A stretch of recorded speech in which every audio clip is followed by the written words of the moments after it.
There are 7 rappers I've found who each meet the criteria for one of the 7 deadly sins: pride, greed, wrath, envy, lust, gluttony, and sloth. I'll start. Okay, hold on.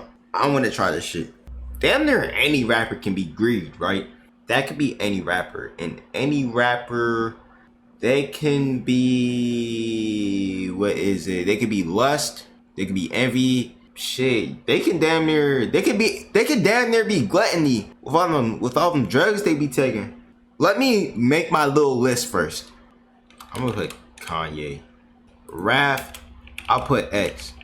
Gluttony, Rod Wave. Lust, K Suave. Envy, ooh, there's a lot of niggas. A lot of them. Who be envying niggas the most though? It has to be a nigga in the 2016 to 18 SoundCloud wave that didn't get mainstream.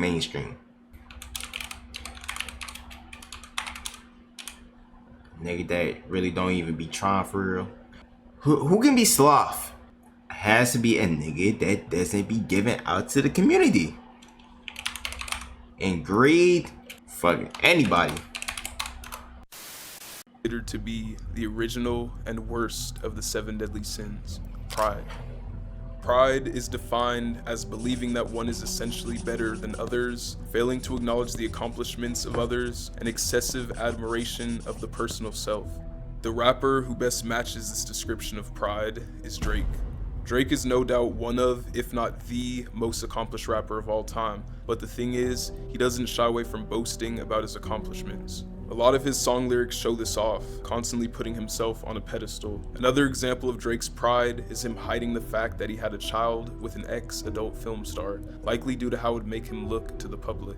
In May 2017, TMZ reported that ex-adult film star Sophie Brousseau claimed she was pregnant with Drake's baby and that they weren't on good terms. She claimed to have messages with Drake supporting the claim that he got her pregnant, and in those alleged messages, Drake asked for an abortion and claimed that she only wanted the child so she could get his money. Drake's team discredited Sophie's claims, suggesting that she was using the situation as a way of getting into the United States. It wasn't until Pusha T's May 2018 diss track on Drake that his hidden son would finally be revealed to the world, against his own free will. Drake has also shown the world that he is not receptive to criticism. In September 2022, Drake privately sent harsh messages to YouTuber Anthony Fantano, seemingly due to the low ratings he had been giving his recent albums. Fantano made light of the situation by not sharing the message. Just make better music. But by telling people that Drake kindly DM'd him a vegan cookie recipe. Even though this was an unbelievable story, Drake decided to take matters into his own hands and post the actual bitter messages that he sent to his own Instagram story. He used Fantano's own 10-point rating scale to call his existence a light 1, all because he couldn't handle the criticism of Fantano's album reviews. Another person's criticism Drake couldn't handle is Joe Budden. Why does the internet care so much about what the fuck this nigga thinks about music? Bro, I already know this nigga a core J. Cole fan. I don't even have to watch his videos to know that. That nigga is a Kendrick Lamar dick sucker. Bro, okay. You could really make up a Kendrick song and compare it to like an actual Uzi song, right? And ask this nigga, hey, which song is better? That nigga gonna say the Kendrick song. God, I can't stand Kendrick fans, bro. They a whole bunch of sun-gazing ass niggas, bro. They think their opinions and music taste is fucking superior than everyone else's. Like, damn, bitch, you listen to podcast music. That's what you listen to. You listen to goddamn podcast music. Your music doesn't have any substance. Y'all just say big words. Yeah, that should piss you niggas off. Like, Kendrick, okay, he's on the Mount Rushmore, but like, yeah, all freaking day, man. That's what the internet does all day. Fantano's album reviews. Another person's criticism Drake couldn't handle is Joe Budden's. Joe criticized Drake after the release of his album For All the Dogs, stating that he was rapping for the children and needed to mature his music to match his age. Drake took his message to heart and responded with an onslaught of personal jabs. In short summary, calling Joe Budden a frustrated failure. No funny shit though. Drake is trying too hard to appeal to the younger audience. Nigga, Be Drake, nigga. Stop trying to be these other niggas. Just be Drake. Quitter who will not be remembered and whose opinion should not be listened to. He ended the message by flexing his private jet and using it to diminish what Joe Budden has achieved. Drake may be a bit full of himself, but at least he's been consistent, releasing music frequently for years upon years. The same cannot be said Drake messy as shit though. to represent the sin of sloth. Sloth is the most difficult sin. What the fuck did I say though? What did I say though? Carti on Sloth. Right on the fucking money, nigga. Stop. To define and credit as a sin since it refers to an assortment of ideas, but the most common definition given to sloth is reluctance to work or make an effort, also known as laziness. A rapper who's known for fitting this description is Playboi Carti. Carti began his music career in 2011 and started attracting attention in 2015 with his singles Broke Boy and Fetty. Since then, Carti has dropped a whopping 3 projects in an 8-year time frame. Sure, there are other rappers who take long breaks in between projects, but they usually meet at least one of these 2 justifications. 1, being older in their late 30s or 40s, or 2, still consistently dropping singles and features while they work on their own project. Carti cannot use either of these excuses. Since 2017, Carti has released 1 single that wasn't for an album. Before his 2 big 2023 features with Travis Scott and The Weeknd, Carti had 0 features done for all of 2022 and only 7 total from the 2 years before that. It's not only his music releases where Carti is sparse, as he also rarely posts anything online to social media. Despite his lack of consistency, Carti has only grown more and more successful over the years, to the point now where he's one of the biggest names in rap. The next rapper I chose cannot relate to this, but wants to be just like Carti, and that's why his sin is envy.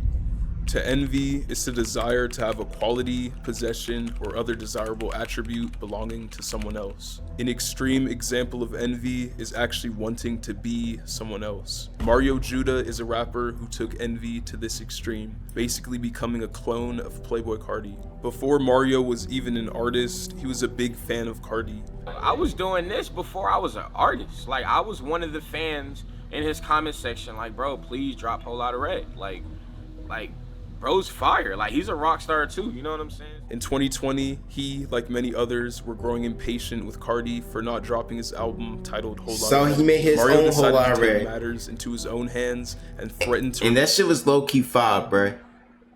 Don't lie, that shit was low-key hitting in 2020 though. Release Whole Lotta Red for Carti if he didn't drop it before December 6th, 2020. Oh my god, I gotta re-listen to this shit though.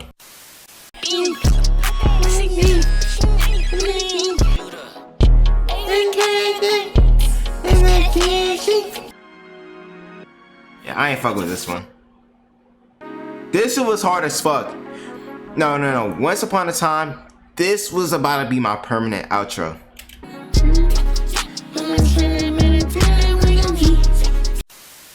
That day came around and Carti hadn't dropped. Mario Judah released a single titled Bi Ya, where he did his best Carti impersonation, mimicking his typical baby voice cadence and flows. I'm so addicted to drugs. I'm so addicted to drugs. I'm so addicted to drugs.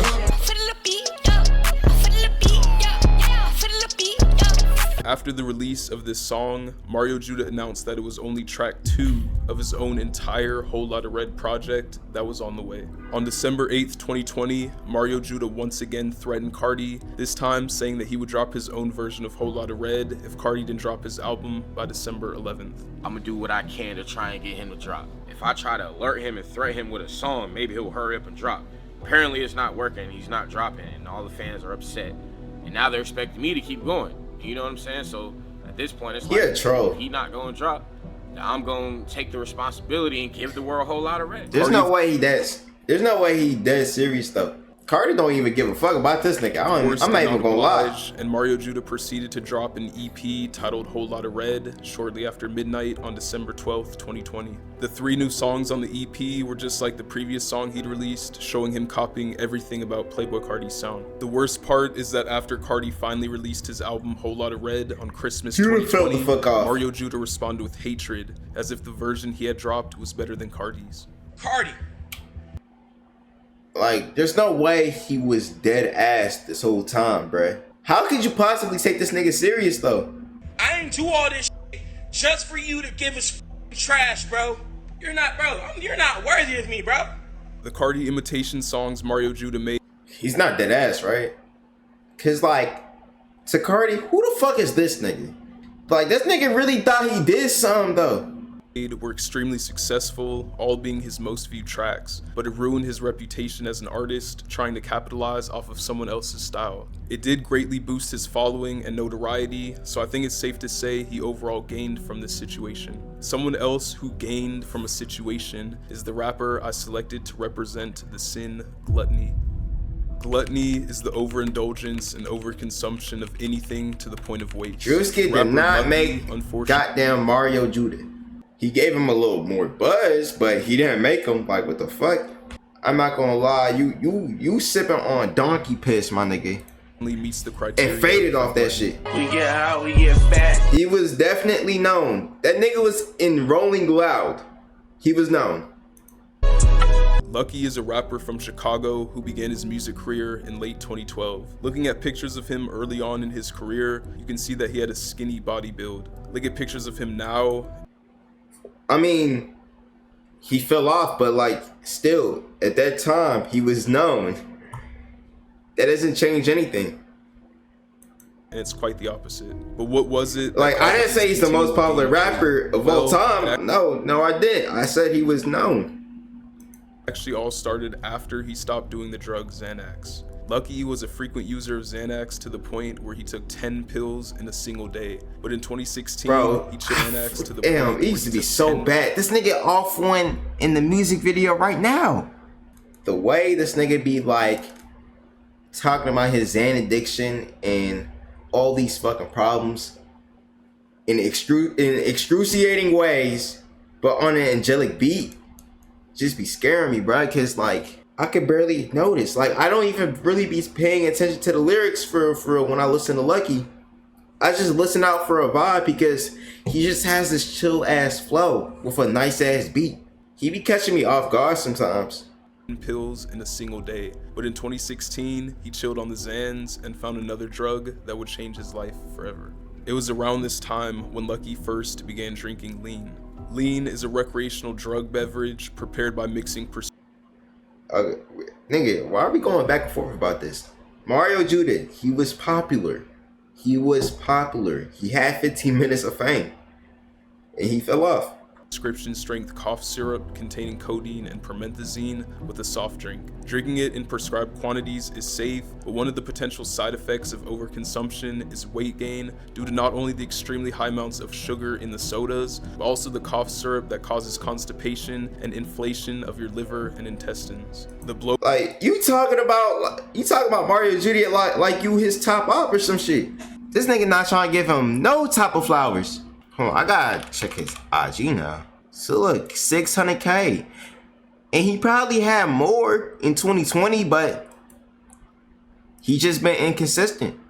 Bloating that lean causes is referred like, I'm not gonna lie, this nigga in the video is talking about you when it comes to envy. That nigga talking about you. to as a lean gut, which is similar to that of a beer belly. Lucki first started showing signs of his lean gut in 2019, and it's only gotten worse and worse every year since. Lucki said he wished the weight gain on himself for wanting to Who did I put for Gluttony? Lucki, right? My dumbass put Rod Wave. I didn't want to say Lucki because it was a cop-out.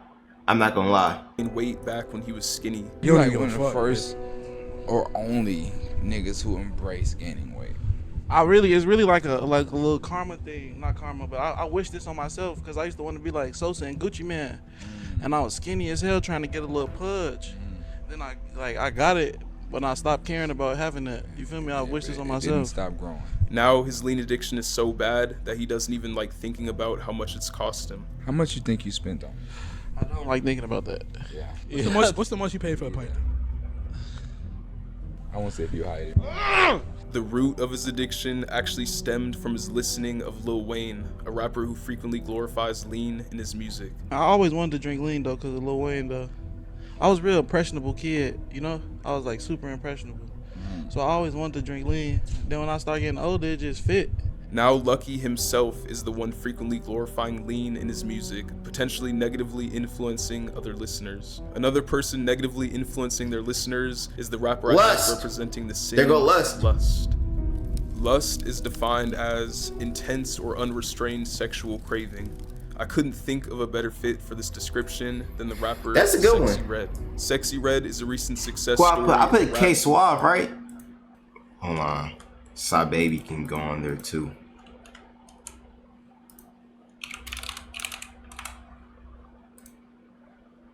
Scene blowing up from her rather unholy lyrics. My coochie pink, my booty hole brown. Wikipedia's description of Sexy Red says her public image, lyrics, and media presence have been described as brazenly sexual and boisterous. She herself describes her music as bad and ratchet. Her stage name, Sexy Red, was adapted from her nickname Red because of her red-dyed hair, and then her aim for sex appeal since embarking on a music career. Listening to her songs makes this clear, as just about every single one is full of lyrics about or completely based around the theme of sex. The same can be said for her music videos and live performances as well, which basically center around her showing her body off and shaking her rear end. Her lustful activities expand beyond the public eye, as she's had multiple intimate videos of herself with men leak online. Sexy Red's reputation is not the best, as many call her a bad influence, but what she's doing is causing her career to take off and making her a lot of money in the process. Someone who knows a lot about money is the rapper I selected for the sin of greed. Travis? Greed is the excessive desire for material possessions and wealth. I decided Is he about to talk about the Astroworld shit? to go with Travis Scott for this sin because he's infamous for taking countless high-paying endorsement deals. Oh. In 2011, before Travis had any buzz in the rap scene, he made one of his earliest greedy decisions. He dropped out of college without telling his I parents. mean, Soldier can go on Envy. Soldier can be on Envy and Pride. Actually, hold on. You cooking some Pride Soldier Boy. Cause that nigga always be saying he the first to do shit.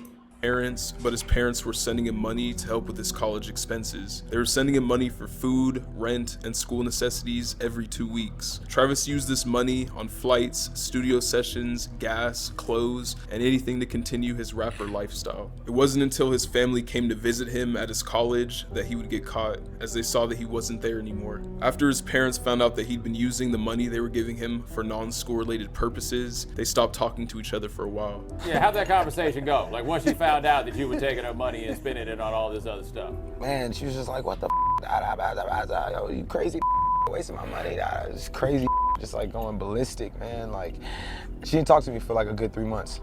Travis actually justified his actions, saying that it led him to the success that he has now. To me, I felt like it was right just because like I knew what I was doing with the money. It wasn't like I was going out buying drugs. I was going out like, you know, harming myself and going out spending it on like stupid stuff. I was spending it on like things that was gonna get me to like the level of just where I'm at now. One day in 2012, after returning from work on Kanye West's Cruel Summer album, Travis forgot everything in his hotel, including his luggage and his MacBook. He spent some of that on drugs though. You can't lie. You can't lie. He spent some of that on drugs. Instead of going out and purchasing a new computer, he decided to leech off his friend Tony and use his constantly until he proclaimed it as his own. One day in mid-2013, Tony went to grab his MacBook and Travis didn't allow him. He snagged the computer out of Tony's hands and a fight almost broke out. Travis then left with the MacBook in his hands and Tony flew home to Houston. He says that they haven't talked since. In June of 2013, Travis signed his first ever endorsement deal with Reebok, and since then has collaborated with Nike, Dior, McDonald's, Fortnite, Netflix, A24, Anheuser-Busch, Reese's Puffs, PlayStation, NBA 2K, Holy Hot fuck. Wheels, Connected Cannabis, Ben Trill, by I never and peed. Helmet Lang. In 2019, Travis performed for the Super Bowl 53 halftime show, even though several other musicians turned down offers due to their support for Colin Kaepernick after his national anthem protests against police brutality. Travis was criticized for accepting the invitation, but the exposure he gained caused his performance fee to double from $500,000 to $1 million after the event took place. Travis's continual pursuit of wealth is why he's currently worth an estimated $90 million, which is about $90 million Like, more. I than the remember rapper all have of these represented. endorsements, but I didn't even know it was that many. Holy fuck. That nigga does have a McDonald's sandwich. What the? Bro, I'm just beaming all this shit, bro. I'm just letting all this shit sink in. That nigga got his own Fortnite skin, bro. That just says enough. Sin, wrath. Wrath, also known as rage, is described as inordinate and uncontrolled feelings. I say SpaceGhostPurrp. No rapper fits this description better than SpaceGhostPurrp. SpaceGhostPurrp. Right on the fucking money. Oh, I put him on for envy. Oh, and I put X for rap. Damn. Purrp is a rapper who's I was close though. His controversial public persona and the many different beefs he's been a part of. Early on in his rap career, in 2008, Purrp formed a hip-hop collective called Raider Clan. The collective had a rotating door of members as so many rappers came and Young boy get answer too with Purrp about creative control and personal issues. As Purrp rose to prominence, his conflicts grew and got well documented. The most famous being a dragged-out rivalry with A$AP Rocky. In late 2011, A$AP Yams discovered SpaceGhostPurrp and his music through Tumblr. Purrp began producing for A$AP Rocky, who was a big fan of his music. Purrp and A$AP Mob were on good terms until a string of arguments led to Twitter feuds and physical altercations. In November 2012, SpaceGhostPurrp and affiliates of Raider Clan attacked members of A$AP Mob outside Miami. This led to A$AP Nast calling the police and SpaceGhostPurrp getting arrested. In March 2013, SpaceGhostPurrp and affiliates again attacked A$AP Mob in the I'm not gonna lie, he looks like a homeless guy outside of a gas station that be asking you for $1. When like he be seeing you walk out that bitch. March 2013, SpaceGhostPurrp and affiliates again attacked A$AP Mob in their home city of New York. The feud began to die down after I'm not gonna lie, he looked like he faced Black and Mild. Purrp acts of aggression and returned to social media beef. In January 2016, Purrp made a series of disrespectful tweets about A$AP Yams, who died from a drug overdose in 2015. This caused a whole new beef with his former Raider Clan member Denzel Curry, along with rapper XXXTentacion. Their beef was basically a string of heated diss tracks that eventually led to X getting a Purrp tattoo on his wrist. Over the years, as Purrp has fallen from... Do you know how much of a hater you have to be to get fuck so-and-so tatted on your body, tatted on your vessel, your temple? You know how much hate you have to have in your heart in order to do that? That nigga dedicated his life in hating someone. And I can't do nothing but give him a standing ovation. You, my nigga, are a true master of your craft. But at the same time, you got this nigga's name tatted on your body, though. How you have a nigga's name tatted on your body before a bitch? X, that's bad looks, my nigga. His anger on Twitter, where he's frequently gotten suspended for homophobic, racist, and misogynistic tweets. Purrp has claimed he should be taken at his word, stating the complex, "If I'm mad on Twitter, I'm mad for real. Mad is mad. It ain't cyber mad. When I'm mad, I'm mad. On Twitter, off Twitter." Purrp was arrested multiple other times, like for assault with a deadly weapon and for assault of a woman in North Carolina. This nigga a crash out. Wrath seems to have caught up with him, as he reportedly went broke and was even homeless. But I don't think you can say that he didn't deserve it. Some got my name on his stomach. And I don't know, it's weird. He mailed me his laptop. He wanted me to mix his album or whatever. I don't know. He wanted me to sign his laptop or something like that. This is his laptop right here. So we just gonna do this, all right? And this is what we gonna do. All right, you fit? I'm breaking this shit too because your music is so trash. What you thought I was gonna mail it back to you? That's what you thought? But guess what? You're not getting it back. That nigga even sounded demonic at the end. You don't love me no more, tell me why you saying that. Anything I did, I had to take it back. Damn, hop out the coupe of the lamb. Caught him all like and he ran. Woke up to 4 more bands. Now I can't hold my pants. Minded the gun is advanced. Switch on the Glock, it's a trend.